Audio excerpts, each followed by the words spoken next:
G'day, welcome to Mark and Sam After Work. Today I have a video I want to do on setting up a rifle scope. The basics and the full overview of setting it up, really more around the precision ELR, extreme long range or long range precision, ultra long range, and all the different things that come into that bracket. But really more about shooting larger rifles long range or extreme long range. And some of the details I do to do that. And what I'm doing with at the moment is I've got a Hauer 1500 long action. It's actually a long action that I'm going to do some different rifles in. It's just got a sported barrel at the moment, so ignore that. That's not going to be there for anything that I'm doing, but it's still something that I can set up an action on here, set up a scope on here and go through the whole process so you can see what's going on. Now, as in most things in actual shooting and buying a rifle and any of those sorts of bits and pieces, the most important thing you can do to actually setting up something is to think about it first. Before you even choose a cartridge, right down to when you're looking at purchasing a rifle, to all the details, they all matter, and your best end result is done by figuring out a fair bit of that right at the beginning. Now, we all get in places where other things have happened and you've got to deal with that and go through it, and sometimes that's easy and sometimes that's hard, but the best way is to think about it to start off with. Now, the first and most important thing in selecting even the rifle scope for the cartridge you want in ELR is you want a lot of internal elevation in your scope, and then you want to set that up properly. Now, that is relevant for choosing your scope. It's also relevant for setting up your scope. I have a couple here. I have the Valdata G2 Recon, or the Recon G2. I have a Night Force Attacker sitting here. Those are probably my normal go-to, but both of these are very good scopes, and there's lots of other very good scopes. I have them specifically here, one, because this is sort of more the benchmark, the Night Force Attacker, in the way of its internal elevation, 120 minutes, and what I'm going to set up this rifle to suit. This one here, the G2, has even more, and I'm actually got it here for a different reason because of other things I've done, and I do want to set it up, and so you'll see that that'll make sense later on. But let's, for the moment, for this conversation, go with 120. And what I'm actually talking about is you need to set up your rifle, your scope cant. We'll use the Valdata. You need to cant the scope forward by approximately half the internal elevation of the scope if you want to use the maximum internal elevation. So if you've got 120 minutes, or let's say you've got a 100-minute scope, a bit more average, you've got a 100-minute scope and you want to be able to dial up 100 minutes. So you're going to shoot at 100 yards. I always zero at 100 yards, and I recommend 100 yards, 100 meters, whatever it is for you. I recommend zeroing there. It makes it easier for all the equations, and it really, for your maths later on, and really zeroing out a little bit further, it makes very little difference to anything other than making it a little more complicated later on. So I always go at 100, and to do 0 at 100 and then be able to dial up as much as you can to get as much elevation without any other adders into the system, you need to cant it forward half of that. So if it's 100, you need 50. If it's 120, you need 60. If it's 80, you need 40. Whatever it is, half of that. That's a good benchmark, and although occasionally you'll find that will run into be problematic, by and large, that's pretty close to spot on. So let's go with that to start off with. I'm going to set this one up at 60 because most of the scopes I'm going to run up on this action will be 120. That'll be a little bit lacking for the big Valdata, and I'll get into that later on, but it's still going to work with that one as well. So that's complex in itself. What I have here is a 60-minute rail from ULR, or Mirage ULR, company that does rails, custom rails, and I've got them built up. I get them built up in steel. I prefer steel. Aluminium's fine. The only caveat I'd put there is that it needs to be good aluminium. You can get cheap aluminium, and you can get, well, it's not cheap. There's different grades of aluminium, and you need an aircraft grade, a nice strong aluminium to do it. It's quite possible. There's very good aluminium rails. I prefer steel if I have the choice. So that's what I've had these made in. So that's 60. It's actually in the Remington 700 is where I got this done up in, but that is almost exactly the same as for the Hauer, so it's going to work here. It does move into the fact that you can get some slight, and a thing I'll run into shortly and explain shortly, it does mean that grind can be sometimes not perfectly the same, although the bolts will line up. So it's something to be aware of, but that's what I've used here. And that's something to do research for. It's why the Remington 700 clones and that sort of stuff are very good as actions, because you can get so much stuff easily made for them. But there's other choices, other things, and something to consider as you go. So for the moment, let's get onto that bit there before I get into more details. The first process I do, once I've got a rail, I've got a match, I've made sure it lined up. The first process I actually do is get the bolts, and I actually put them, make sure you got the right bolts, make sure you got the torque setting for the right bolts, make sure that combination is going to work. But I don't trust anything. The first thing I do is I get the bolts and I'll actually put them in the rail and I'll push them through the rail. I'm actually up to something here. That one's a little bit tight, but we'll get it right through till it's right down the bottom. Okay, so they're all in the rail. What I'm doing there is I want to see how much they're sticking out. So I can see all that, I can see how much are going through, I tend to measure them, and I make sure that my clearance to all the places in here with the bolt in there, I make sure that I've got more clearance for the bolt than I have bolt hanging out. Even though they've sent me the bolts, or I've picked them myself, but generally you're going to order stuff and you've gone through and you've got your bolts, is I make sure that combination is right. And there's no questions about that. It's a nice place to put them. They're not floating around anymore. They're set in there, but I can see how much they're going through, and I know they're not going to go too far through an action, and double checking that, measuring and making sure this front bolt you'll tend to find, not on all of them, but especially in your Hauers and your 700s, your front rail bolt goes down onto the thread of your barrel. Very, very common. I've done it many times myself. When you get that, if you have only just got clearance, and as you tension it up, especially with a aluminium rail, but even with a steel rail as the bolt stretches, you can go from when it doesn't touch to does touch. And then all of a sudden you damage the thread, and then changing the barrel becomes an issue, or you lock things up because you mar up the threads in there and it can't come out. You make a mess of it simply through putting a rail on. So making sure that the protrusion of the bolt is a good millimetre, 16th of an inch short of the hole in that front one is important to make sure when you tension it's not going to touch.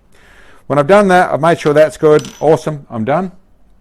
The next thing I do is I take some acetone, smelly, not too aggressive, good cleaner.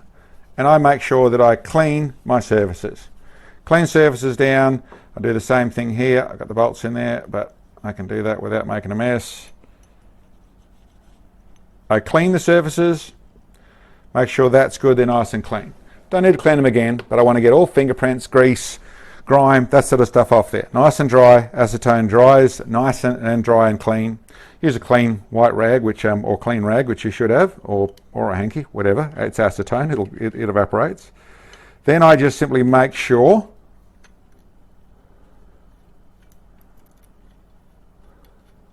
just tighten everything down with my fingers. This is an extra step because I'm going to pull it all off, but I make sure that when I tighten down my fingers, no more than that, that everything is functioning properly, there's no issues. You notice it is a clear action, it is clear bolt. I leave the bolt in there for any stuff dropping down is on the bolt. I can then see it when I pull it out, I can clean it off and that sort of stuff, but that's how I tend to do it. And I'm taking step by step. I'm always making sure I'm not getting any drag marks, any locking up, any touching anything, making sure it's clear. Even though I've checked, it's something I keep double checking. Okay, so that's all good. Simple thing, wind these things back. You can pull them out. I leave them in there. I just wind them back to where they are no longer threaded into the action anymore. Lift the whole thing off, sit it down there. Then the next step. Now, as I said, sometimes this is a Remington 700, this is a Hauer. Those curves can be not exactly the same. And the truth of it is the Remington 700 is a little problematic in this place. It's not a ground surface, it's not a neatly machined surface. Those shapes there, although ground into that shape, potentially they aren't perfect. The way they are mated at the bottom, potentially they aren't perfect. Now the moment you get in steel as well as aluminium, even more so in aluminium. But the moment you get to the point where there's any flex or there's any gaps in things there, when you get the action of your rifle pounding away, when you're firing and banging it, shaking around, your scope's wriggling around on top, if you've ever seen high-speed camera footage of it, you'll realise how much things are moving. If there's clearance under here, that gives things to work. It moves around. That can work on your bolts. It can work on your action. It ends up where it needs to be reseated. So that means that even if you've done up things nice and tight, and you should never go past tension, but even if you do things up nice and tight, it can still come free. A simple remedy to that is a little bit of this. This is just green Loctite, a couple of little tiny, no more than little drips, to the point where those drips are a bit big.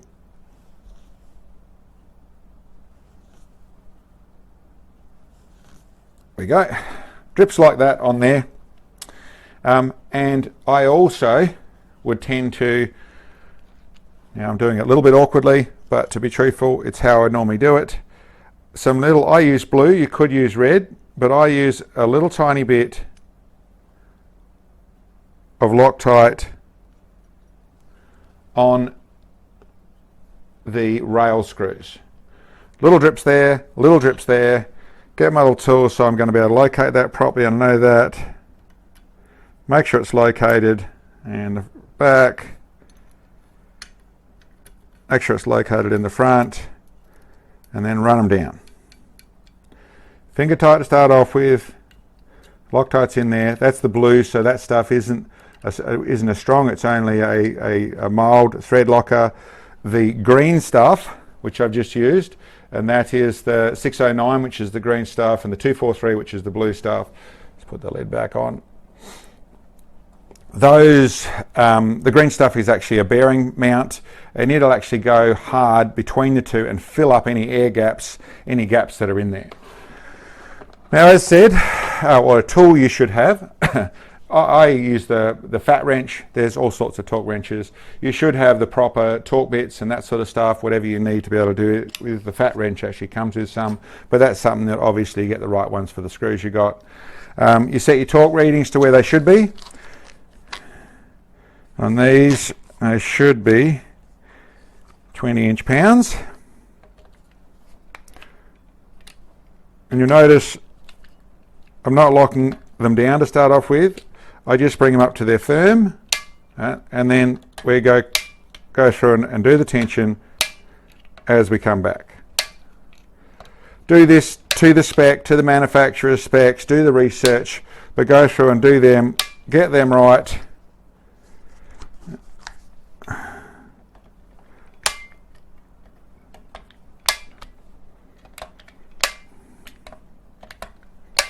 Okay, that's as simple as a 60 MOA rail mounted. Take my acetone rag, go through and wipe out the tiny bits of excess on the side there. Make sure that's nice and clean. Put the little bolt box away. Make sure the bolt's all happy. I've got to pull this down to get that out. Pull that off. Yep, we've got nothing on there. Nice and clean. Okay, that's good. Rail mounted. This is a little Southern Cross Arms chassis that we're going to use for this. We're going to do some tweaks with it, but it was a good point. And I should say, at this stage, what I'm doing, which I didn't mention to start off with, I've just got this one sitting on a bipod in a bag. I just want it level, but I want a way to be able to make this rifle sit up straight. Now, whether you've got a proper little mount system to be able to put your rifle in, whether you're using a soft jaw clamp on your barrel and mounting down the back, or however you're mounting it, or you're just mounting on the action, mounting it up in there and getting it straight in the action. It really doesn't matter. Any way is fine as long as you can make sure it locks up. And that's where these points these points are very relevant. The next thing I do, and I always have done, is I make sure that if I've got a place to be able to locate to, I try and make sure everything's square. We want to make sure things are square all the way through the process, so we want to try and check that. So on this sort of chassis, I have a nice flat section. Doesn't mean that's flat, I can't trust it, but it gives me a good general idea. I have, by the way, these little spirit levels. Most people have got a house spirit level. You can find all sorts of spirit levels at your local hardware store, that sort of stuff. These are ones that I have. I have dozens of these that go with all sorts of things. I'm always using these to check things. But that's a simple thing to be able to put on, and I make sure that things are... Oh, come on, you. Maybe I should loosen that off a little bit. Level. So make sure that's level, and then I check and make sure my rail is level. Now this is perfect. That's absolutely perfect. The other thing to do, it's always nice to be able to do and to make sure, is to simply look at it. Now some chassis, stocks, that sort of things are not so easy to see, but it's some to make sure that's level is an important point. And the other thing I try and do is set them up so that it is moderately level in that direction. Pretty close to perfect. It's not needed, but it is a nice thing. It sort of helps with what you're trying to do, especially later on. So that's that process. That rail's on, mounted properly, done. Really don't need to. I tend to check them again later on, but really that should stay there, and that's going to be nice, and that rail will be good there.